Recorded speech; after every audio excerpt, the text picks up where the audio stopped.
Hey guys, welcome to the Two Docs Podcast. I'm Dr. Ingky. I'm Dr. Aly here, and welcome to the podcast where two medical doctors, we generally talk non-medical issues. Ever last week was really interesting. We had two episodes of cancer awareness. We are discussing regarding I would say the emotional part of cancer diagnosis. And we had two really good guests. However, we had some recording issues, so the audio Might be slightly distorted if you go back and listen to it, but the content is what matters, right? So I do encourage you guys to go check out episode 136, 137 on cancer. Yes. Right. So this week, what are we talking about? All right. So I want to ask you a question, right? Okay. If you were to give let's say your new staff, you just hire your staff and you want to get your staff to do something, right? Would you request this particular staff to give you multiple drafts of the same work, or would you ask the staff to go back, do the best, and submit the best draft possible? Do multiple Let's say drafts. example, you have an idea. Okay. Let's say maybe a marketing idea, and you ask the staff, okay, I want you to go back and I want you to come up with a good marketing plan for our next campaign. Okay. Then would you want this staff to give you multiple drafts and get you to choose from it? Or would you want this staff to give you only one draft and say this is the best draft they can come out with? I actually would like to have multiple drafts. All right. Multiple drafts. Okay. So I will review the answer a little bit later. All right. I want to quote, right? Okay. Now, this particular study has been done I wouldn't say study, it's actually an experiment done in Ohio University. Okay. By a photography professor. Okay. So what he did was he divided the classroom into two. So there's group 1 and group 2. Okay. So group 1, they are tasked, right, with taking 10,000 photographs. Okay. Right? They don't care about the quality, right? Right? So they are tasked with taking 10,000 photographs. And if they do not hit that 10,000 mark, they will not get a passing mark. Okay. Okay? 10,000 photographs of the same thing or? Of a particular project. Okay. All right? All right. Now, the same project is given to group 2. But in group 2, he told them, I do not want you to give me 10,000. I want you to give me one best photograph. Okay. Say, no matter. You guys can do it however you like. Then at the end of the semester, both groups submitted their work. Okay. One with the 10,000 photographs and one submitted only one best photograph. Okay. Right. I want to ask you, can you guess which one submitted the best photograph? Both are almost equally as good. No. What he found out was the group that submitted 10,000 photographs, they produced a higher level of quality compared to the one that produced only one photograph. All right. All right. Now, the deduction is this.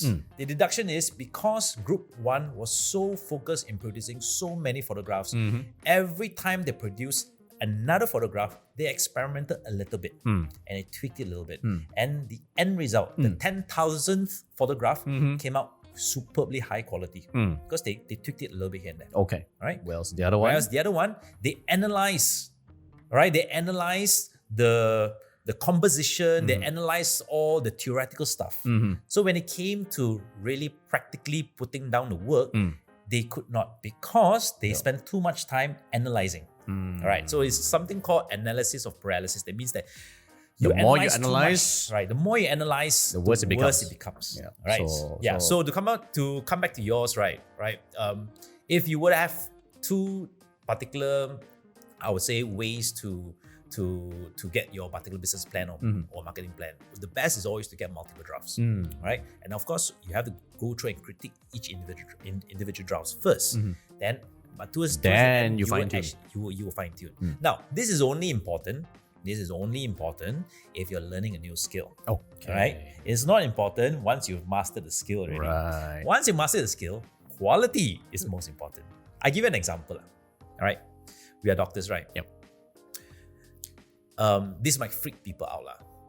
Doctors make mistakes. All right? And surgeons, of all people, makes a lot of mistakes. Yeah. That's why they call it practice medicine. Yes. So when you're in a hospital and you're operated by a junior doctor, right, they are bound to make mistakes. Yep. But a lot of times you don't see because the mistakes are so minimal that there is no side effect. Yep. However, instead of choosing the doctor, in terms of training the surgeons, right, to get the best surgeons, you need to let that surgeon make the most mistakes. Correct. So basically, he needs quantity. Yes. He needs to screw up As much as 10,000 times. possible. He needs to screw up 10,000 times, literally. Yeah. Right? Screw up 10,000 times so that at the end of the day, he becomes the best surgeon. But if you have another doctor who is just analyzing and just reading up books and has never touched a scalpel, and if you ask him to or ask her to do a surgery, Yep. right, they would definitely make mistakes.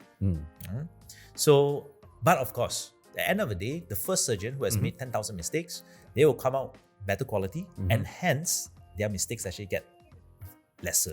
Yeah, the probability of them making a mistake is really, really less. So it means that at the end of the day, quantity is more important initially. Yeah, the first phase, quantity is more important. Then when you have a couple of these surgeons, then the quality comes in. Correct. Then that's so don't be afraid of making mistakes. Right, that's number one. No matter what profession you're in, Don't be afraid of doing it multiple times. yeah, don't be afraid of doing multiple times. Actually, this comes back to one of our episodes. Remember, we're talking about being an expert in 100 hours. Yes, correct. And being a master in 10,000 hours. So, if you do something 10,000 times, it's like equivalent to your mastering doing something, especially if it's a new skill. Correct.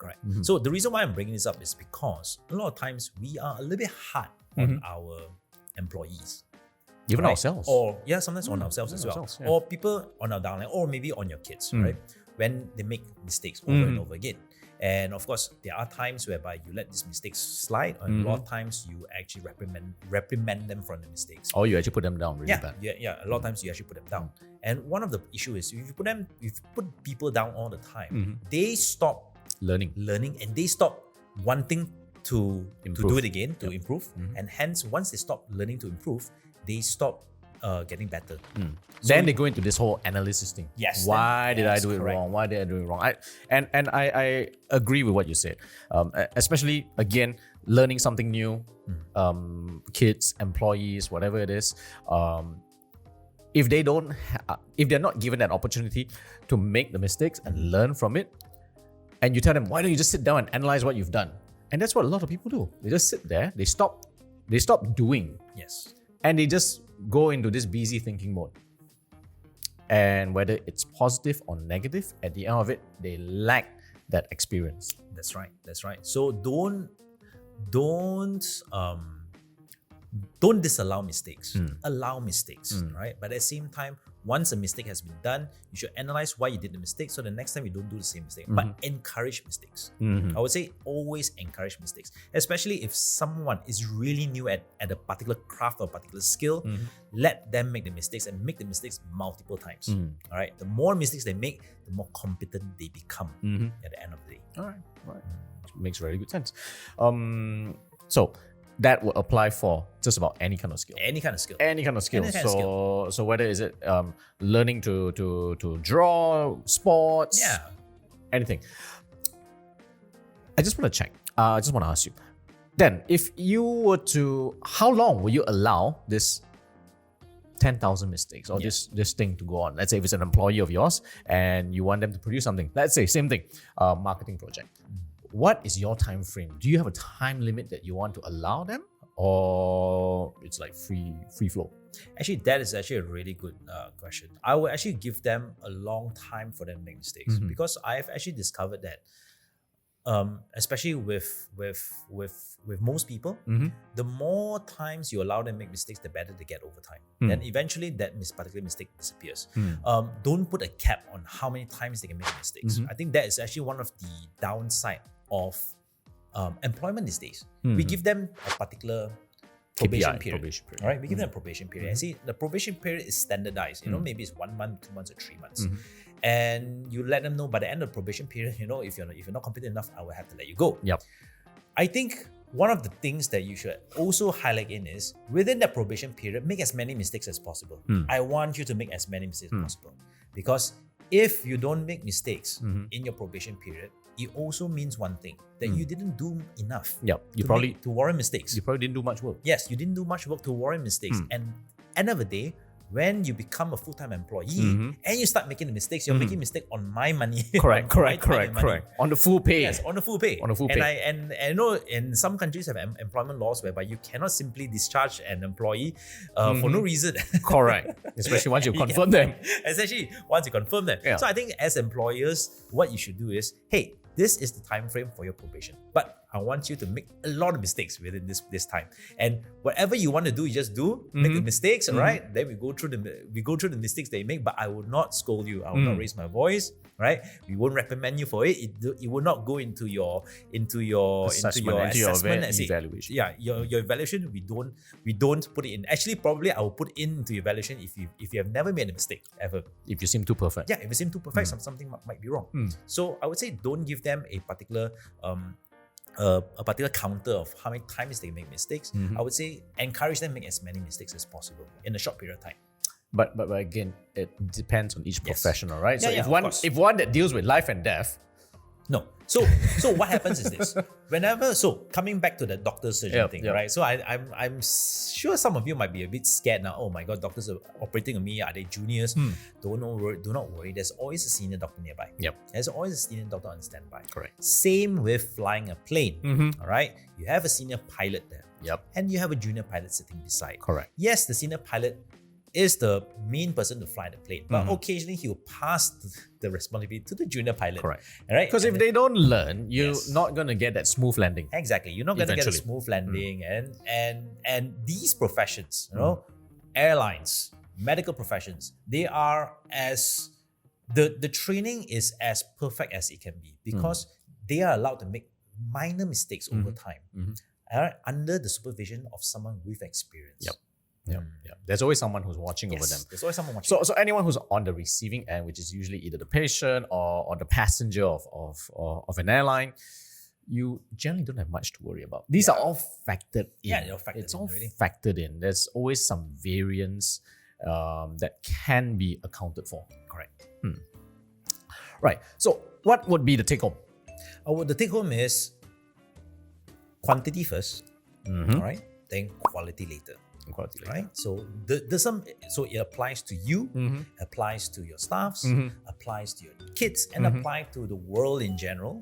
Make mistakes as an amateur, but once you become professional, then quality is most important. All right. So for Inky's kids, if you're watching this, yes, make as much mistakes. Always remember, make mistakes. Date as many girls as you want. Make as many mistakes. Actually, that is actually my motto. Never marry your first love. But we come into that in another session. Well, actually, that will be a very good episode. Yes. Who marries their first love? Yes. Right. Stay tuned for who marries their first love on exactly. God knows which episode yet. Until then, we'll be back next week for another interesting topic. Dr. Aly here, signing off on the Two Dogs. And thank you. Have a good weekend. Have a good weekend.